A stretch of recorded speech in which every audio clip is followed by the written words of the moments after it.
السلام علیکم، میں ہوں ماہنور اور آپ دیکھ رہے ہیں K22 نیوز۔ جرمنی سے خبر شامل کرتے ہیں۔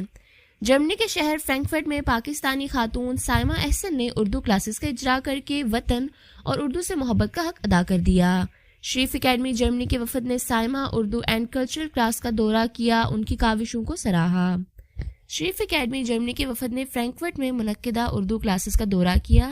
وفد کی قیادت شریف اکیڈمی جرمنی کے چیف ایگزیکٹو شفیق مراد نے کی، جبکہ ان کے ہمراہ نائب صدر محترمہ عائشہ طارق اور اسد اللہ طارق ممبر ایگزیکٹو کمیٹی تھے۔ اس کے ساتھ خواتین ونگ کی صدر محترمہ سائمہ کنول اور پروگرام آرگنائزر شاہد مقبول بھی شامل تھے۔ اس دورے کا مقصد اردو زبان کے فروغ کے لیے کی جانے والی کاوشوں کو سراہنا اور کلاس میں آنے والے بچوں اور ان کے والدین سے ملاقات کرنا تھا۔ اردو کلاس کے انتظام و انصرام سائمہ احسن نے فرینکفرٹ میں کیا، جو اردو زبان کو زندہ رکھنے کے لیے ایک اہم قدم ہے۔ اس موقع پر سائمہ احسن نے وفد کا خیر مقدم کیا اور شفیق مراد کو پھول پیش کیے۔ اس طرح سائمہ کنول کو بھی پھول پیش کیے گئے۔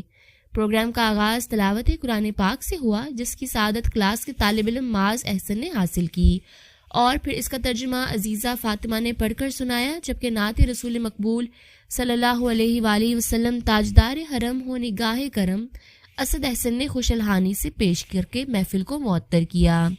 اس موقع پر اسد اللہ طارق اور مسز عائشہ طارق نے بچوں کو اردو کے قاعدے دیے۔ شفیق مراد نے سائمہ احسن کی کاوشوں کو سراہتے ہوئے کہا کہ انہوں نے اردو کلاس کا اجرا کر کے نئی نسل کو اردو زبان و ادب سے آشنا کرنے کی جانب ایک اہم قدم اٹھایا ہے۔ شاہد مقبول نے پروگرام کے انتظام و انصرام کو سراہا۔ بعد ازاں اردو کلاس کے دورے کے دوران بچوں سے گفتگو ہوئی اور انہوں نے اردو زبان سیکھنے، اپنی تہذیب و ثقافت سے وابستہ رہنے کی تلقین کی۔ وفد کے تمام ممبران نے سائمہ احسن کا شکریہ ادا کیا اور اس طرح یہ خوبصورت اور پروکار تقریب اپنے اختتام کو پہنچی۔